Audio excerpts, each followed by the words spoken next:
Today's lesson is entitled Partial Quotients.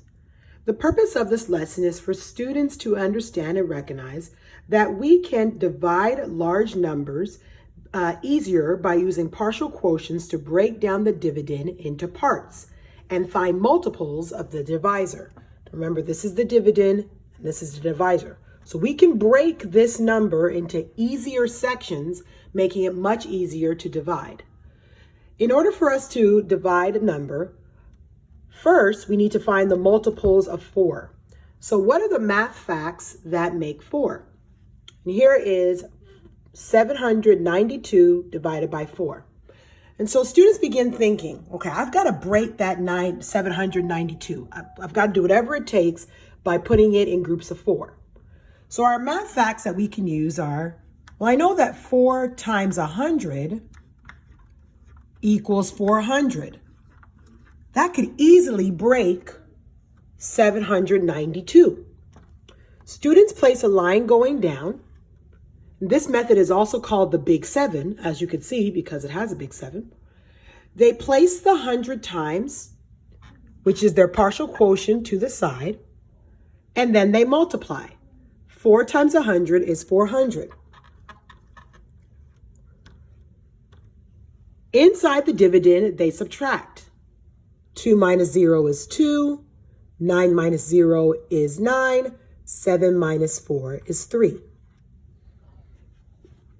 Again, students will use their math facts and think, 4 times what gets me close to 392? And this is where students can have a lot of fun with numbers. As a matter of fact, they can have a lot of fun when they begin. A student might say, hey, I could do 4 times 50 to get 200. Yes, that works. And 200 would break the 392. But another student might say, hey, I've got a better number. How about we do 4 times 90? 4 times 90 is 360, which is even better.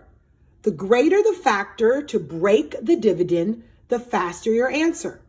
So we'll try that 90. We place the 90 to the side, and then we multiply. 4 times 90 is 360. Again, we subtract what's inside.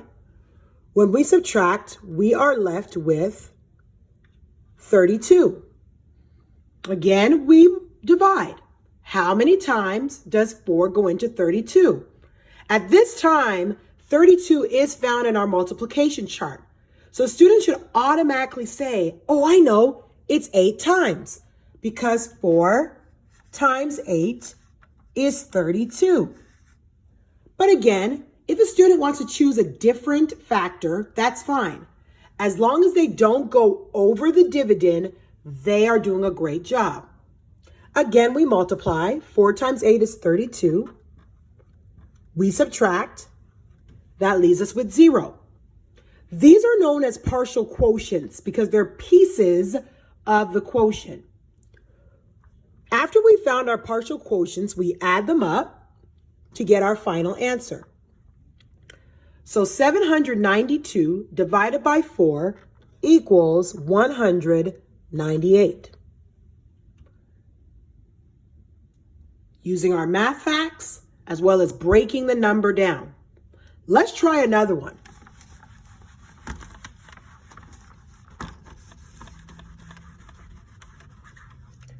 Let's try 5 divided by 2,453.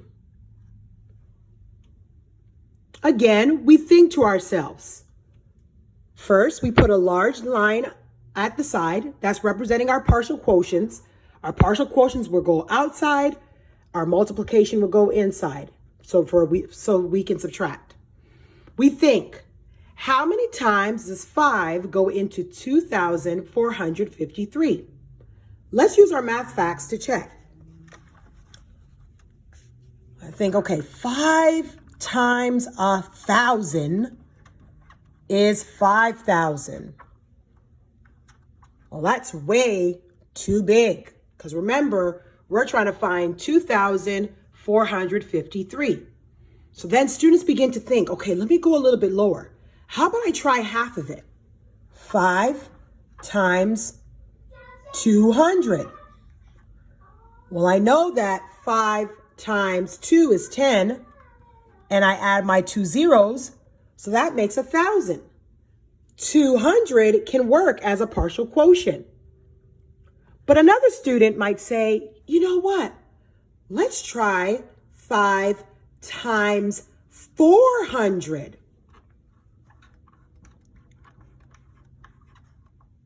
And that is 2,000.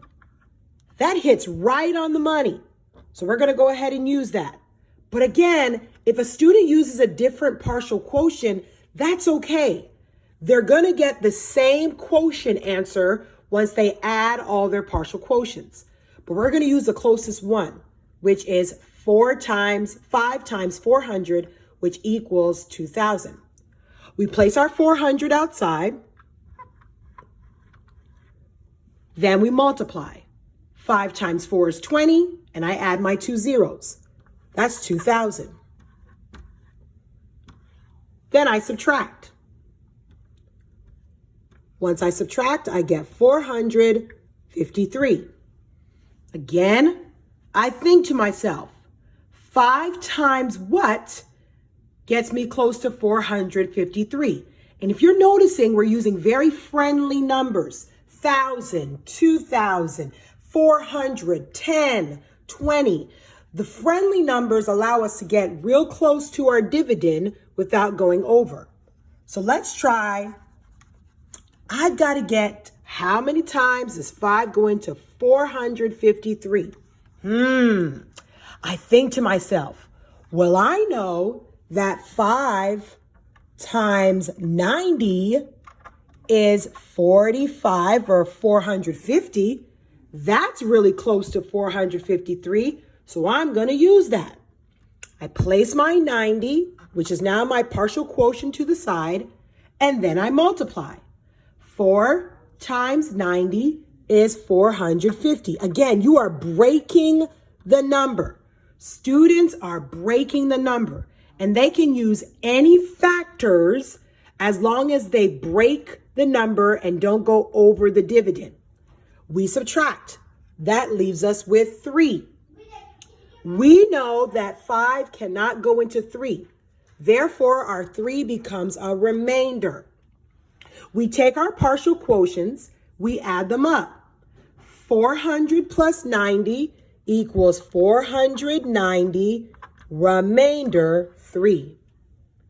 We can check our work by multiplying our quotient times our divisor. Let's try that.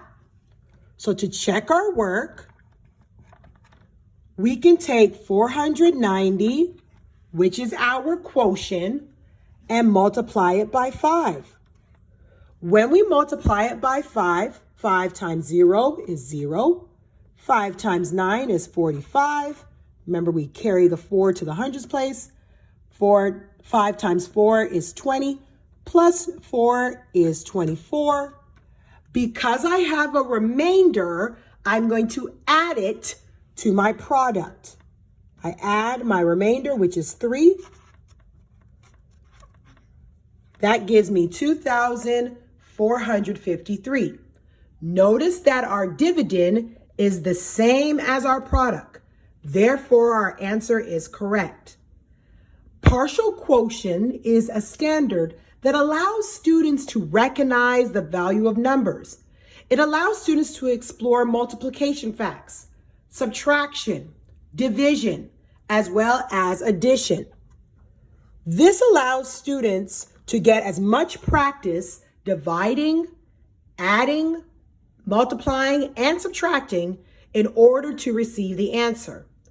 It allows students also to recognize that we can break very big numbers into smaller groups that are easier for us to divide.